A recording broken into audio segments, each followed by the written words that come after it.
Hello, everyone. Welcome to Backyard Musings, broadcasting live from Apple Valley. I'm Steve, and Scott is sick. He's been in Utah since, well, you heard him on Thursday. His voice was kind of froggy. And then talking with him since Friday, he's been in bed, sicker than a dog. So we promised you twice a day we'd start giving you science and technology. And here's the 1 o'clock episode. It's just me today, so bear with me.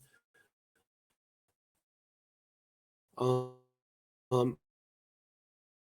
I've been doing this a while, so I think I'm okay. I can do okay. All right. Voyager 1, which is only 50 years, is a space probe launched by NASA on September 5th, 1977, as part of the Voyager program to study the outer solar system and the interstellar space between the sun's heliosphere, to seek out new life and new civilizations, to boldly go where no man has gone before.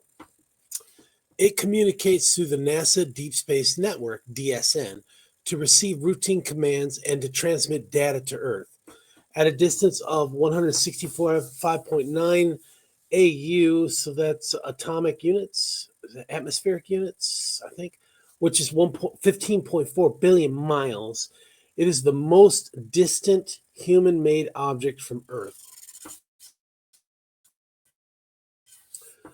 Now, notice I said human-made. I mean, we have possibly alien-made stuff, UFOs floating around, but who knows? Government won't tell us that.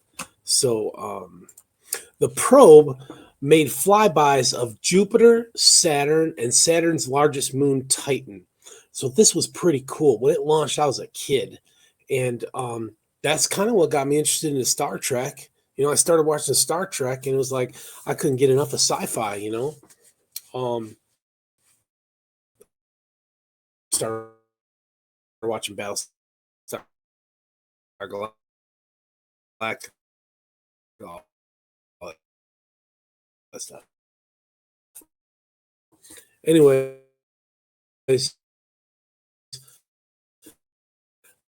so this has 6 more. On October 19th, 2023, Voyager communication, you know what I'm saying? And it's not like it's plugged into the wall socket where we do routine maintenance. You know, it's on its own. A miracle it's lasted this long. The spacecraft's X-band transmitter, which is used to send data to Earth, stopped working. This sudden issue left engineers scrambling to restore contact with the spacecraft. You know, I wouldn't doubt Scott's dad, you know, JPL engineer, he might have worked on this back in the 70s. Crazy. So it left them scrambling, which it had been operating on limited power for years. It only had so much power. 1960s and 70s technology. The team suspected that the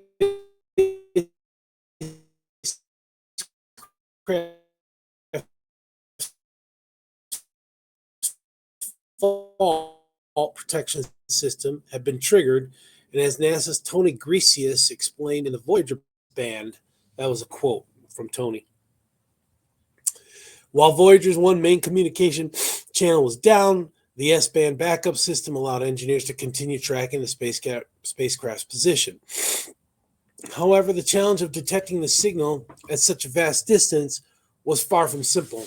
Tony Grecius clarified that while the S-band uses less power, Voyager 1 had not used it to communicate with Earth since 1981. This is this Reagan? This is Reagan, the Reagan era. It uses a different frequency than the X-band transmitter signal. Okay, X-band, S-band, which is significantly fainter. The weak signal from the S-band was a significant challenge for the engineers, who were unsure if it could even be detected from Earth due to the immense distance the spacecraft had traveled. It's out there. Despite these doubts, the Deep Space Network engineers, maybe it's Deep Space Nine, I don't know, were able to successfully pick up the faint signal. The flight team was not certain the S-band could be detected at Earth due to the spacecraft's distance, but engineers with the Deep Space Network were able to find it, Grecius noted. The fact that engineers could detect the S-band signal from Voyager 1, which is currently in interstellar space, is a testament to the advanced capabilities of NASA's Deep Space Network. After confirming that the faint signal was valid, the team was able to switch back to the X-band transmitter by mid-November, resuming normal operations, allowing Voyager 1 to continue sending back invaluable scientific data from the outer reaches of our solar system. It's just mind-boggling. This is 50 years old. I was a kid when it was launched, and it's still transmitting. We got pictures of Jupiter and of Saturn, the rings from this spacecraft. It's just spectacular. It's still working. Although Voyager 1's communication systems have been successfully restored, the spacecraft's power system remains a major concern. After almost 50 years of operation, well beyond its original mission timeline, the spacecraft's power resources are in steady decline. The radioactive thermoelectric generators, RTGs, which provide power by converting the decay of plutonium into electricity. I think we did a segment on this before. Well, it was the decay of something that created energy. Yeah, Scott and I did a segment on this. Are gradually losing the efficiency. NASA engineers have been carefully monitoring and adjusting Voyager 1's power usage, making critical decisions to ensure the spacecraft continue transmitting data. Non-essential systems such as life support, because there's no humans on the craft, have been turned off, and the team is managing the spacecraft's remaining power reserves with precision. However, as the output of the RTGs continues to decrease, Voyager 1 faces the inevitable challenge of running out of power, leaving engineers to work tirelessly to extend its operational life as long as possible. It's not like it can just fly past a little gas station, plug in, and recharge. The spacecraft's dwindling power is particularly concerning, as it means certain instruments and systems can no longer operate. The mission team is constantly faced with the challenge of prioritizing which systems remain active. No duh. If cameras are going to go offline, if this is taking so much power, and that's you got to slowly, okay, what do we prioritize? What do we want first? Where is it located? What can we look at? So it's prioritizing which systems remain active, all while ensuring that Voyager 1 continues to send valuable scientific data back to Earth.